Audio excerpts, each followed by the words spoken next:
deuxième projet, c'est le projet Cover, donc, qui a donc démarré cette année aussi, qui va durer 4 ans. Et donc on est sur un budget de 10 millions d'euros et on va redistribuer à peu près 5 millions d'euros en cascade funding. Donc le sujet il porte sur la sécurité au sens safety en anglais, donc la sécurité des personnes en robotique collaborative, donc c'est assez ciblé.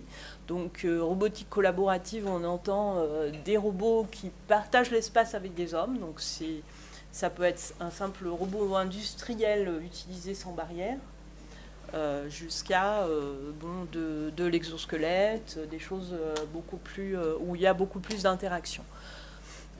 Voilà, on exclut certains domaines parce que ils ont des problématiques un peu particulières et puis ils peuvent être très bien financés par ailleurs, donc sont exclus. Il y a des points communs, mais sont exclus donc les drones dans ce sujet-là, même s'ils cohabitent avec des personnes, et tout ce qui est véhicule autonome.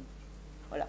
Donc voilà. Bon après le militaire c'est pour la Commission européenne, c'est normal, et on exclut aussi ce qui serait des robots intracorporels en médecine.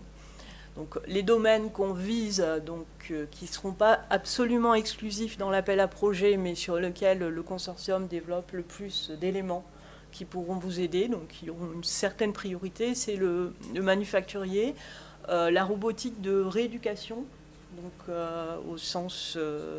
aux deux sens du terme en anglais, donc rééducation pour retrouver des performances motrices, ou de l'assistance, on va dire, à personnes handicapées, la logistique et l'agriculture. Donc les deux premiers domaines, manufacturing, réhabilitation, c'est ceux sur lesquels on travaille le plus au départ du projet et ceux sur lesquels on a, disons, le plus de compétences internes. Et après, en agriculture, logistique, c'est un peu plus réparti. Et en agriculture, il y a un des partenaires qui a quand même un gros labo en robotique agricole. Voilà, donc l'objectif, c'est surtout de travailler sur les aspects certification par rapport à la sécurité des personnes qui vont travailler avec des robots. Donc réduire la complexité pour arriver à certifier au sens des directives européennes, par exemple, une installation robotique. Donc soit c'est produit, soit c'est l'application complète. Le protocole développe ce qui s'appelle une sorte de boîte à outils qui va permettre de naviguer en fait dans les normes, dans tout ce qui est règlement normes, pour aller aussi également trouver quelles sont les possibilités de tests qu'on peut faire pour valider la sécurité. Donc on développe aussi des protocoles là-dessus de validation et de tests. Et puis il y a aussi un aspect, et ensuite nous on est installé comme une sorte de réseau qui peut offrir des services aux gens qui se posent des questions sur la sécurité en robotique collaborative. Et le but, ce serait de développer un sorte de réseau qui à la fin du projet, s'étendrait en dehors du consortium lui-même. Ça pourrait être un réseau beaucoup plus grand. Voilà, donc les partenaires, je crois qu'il faut appuyer plusieurs fois pour voir tout le monde. Voilà, donc le projet est coordonné par DTI au Danemark, d'où vient quand même un des leaders de la robotique collaborative au niveau industriel actuellement, qui est Universal Robot. Voilà, donc on va passer.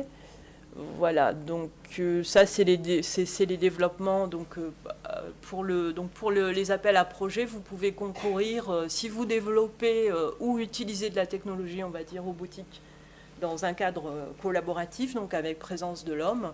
Le but, c'est d'améliorer la sécurité, mais vous pouvez être tout à fait donc, sur des procédures de test. Vous pouvez développer de la technologie. Vous pouvez aussi développer des protocoles de test et de mesure. C'est possible de développer une technologie qui n'est pas directement centrée sur les aspects sécurité, du moment que vous allez prendre en compte cet aspect sécurité et notamment être bêta-testeur de ce que le consortium développe. C'est-à-dire que même si vous développez un produit, il y a un minimum de sécurité à avoir. Si votre focus, ce n'est pas spécialement la sécurité, mais une autre fonction dans votre développement, c'est quand même possible de postuler voilà, à condition d'effectivement pouvoir échanger avec le consortium et tester ce qui est développé par le consortium, qui est quelque chose d'assez basique et des protocoles de test. Donc c'est pas, voilà, c'est pas une architecture, c'est pas très très contraignant, on va dire. Voilà, donc l'argent qui va être distribué en 3 appels. Le premier appel, bon, je verrai après, donc le financement maximum, c'est 60 000 € par projet, par entité. Donc, si vous... Mais par contre, un projet peut faire plus de 60 000 € si vous êtes en consortium. Voilà. Et c'est 100 000 € maximum par entité si vous postulez sur plusieurs calls. Vous ne pouvez pas dépasser 100 000 € au total sur la durée du projet. Vous avez accès donc à nos sites, à un certain niveau de prestations, d'aide pour faire des essais. Et ce qui s'appelle le toolkit, qui est vraiment une boîte à outils, donc on développe au fur et à mesure du projet. Donc les participants du premier call auront une version un peu réduite, et puis l'idée c'est vraiment d'enrichir au fur et à mesure. Donc l'éligibilité, c'est toute entité basée en Europe, voilà. Donc c'est pas que les PME, des labos peuvent aussi postuler, mais c'est quand même, bon, le but c'est d'aller sur des TRL quand même assez élevés, mais il y a des laboratoires qui vont travailler sur de l'usage, sur de la faisabilité, qui peuvent tout à fait postuler. Voilà, donc ça c'est des exemples de types de travaux qu'on peut faire, donc préparer une installation qui est un peu pilote, qui sort un peu de l'ordinaire, qui est en robotique collaborative, développer des systèmes qui vont améliorer la sécurité, développer un robot. Donc là, les 60 000 € vont pas, les 60 000 € vont pas servir à développer, vont pas suffire à développer le robot, mais donc rajouter une fonction ou améliorer certaines choses dans votre conception. Voilà, ce qu'on demande aux partenaires, c'est de participer à un workshop de démarrage pour ceux qui seront retenus, de documenter leur expérience. Donc on a l'expérience notamment de nos outils et de contribuer par leurs critiques, leurs usages au développement de ces outils et de présenter tout ça dans un événement final. Voilà. On va partir aussi, ça c'est assez nouveau pour ce qui était du cascade funding au CEA, sur des financements, alors j'ai oublié le nom en français, lump sum, forfaitaire. C'est-à-dire que dans la proposition, vous allez quand même présenter le budget que vous prévoyez, mais on vous demandera pas de justificatif. Bon, après, la commission peut toujours, par audit, les demander, mais c'est pas forcément, vous n'êtes pas obligé. Voilà, ça ne sera pas un suivi exact du moment que vous avez fait vos dépenses pour votre projet. Il n'y aura pas de problème et ça fera une gestion un peu plus simple. Voilà.